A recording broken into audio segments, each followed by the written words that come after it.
Chapter 6, Part 1, The Virginia Horton Case. So Aphrodite Clamar called Budd Hopkins saying that she received a call from a woman named Virginia Horton.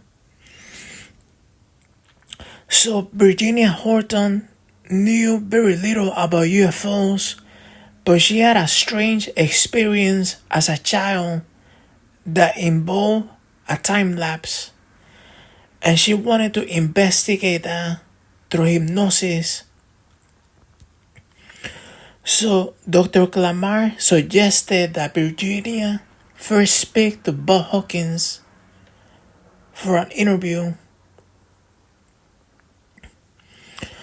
So Virginia spoke quickly, and she said that something happened to her as a child, and that she also remembered a second incident that fit the pattern of alien abduction, and both incidents seemed to involve a memory loss. So she was holding the first event in the back of her mind all these years, and this happened when she was 6 years old. So Virginia asked Budd Hopkins about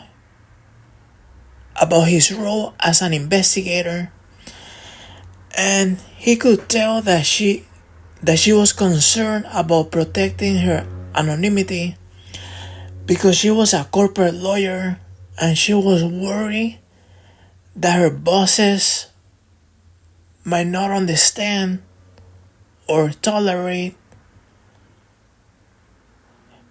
her interest in UFOs. Like she didn't want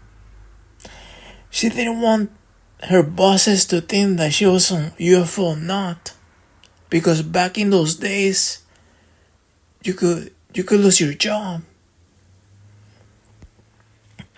And she insisted that Budd Hopkins would not reveal her identity. So this event happened in the summer of 1950, a few months before Virginia's 7th birthday. So she was like 6 years old when this happened.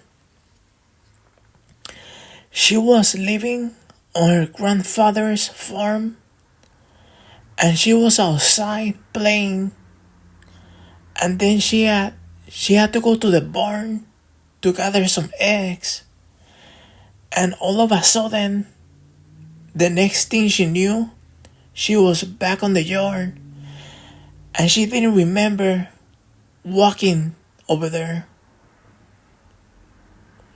And she noticed that she had an itch on her leg, and when she reached down to scratch it,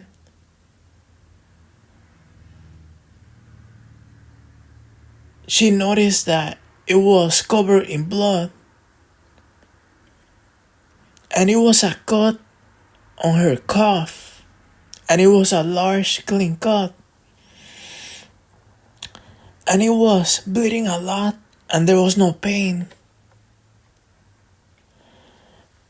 Virginia explained that she and her family were pain sensitive, and she thought it was weird that she had a large cut on her cuff and it didn't hurt at all, and there was a lot of blood coming out. So she thought it was strange. Like she had no idea how she cut herself, and she had no idea how she arrived in the yard. Like 1 second she was on the barn gathering eggs, and the next second she was standing in the yard with a bleeding leg, and she had no memory how she got there. Also, there was no rip or tear in her blue jean. So she thought that was weird. She went to the house and she showed her cut to her mother and her grandfather, and they were very alarmed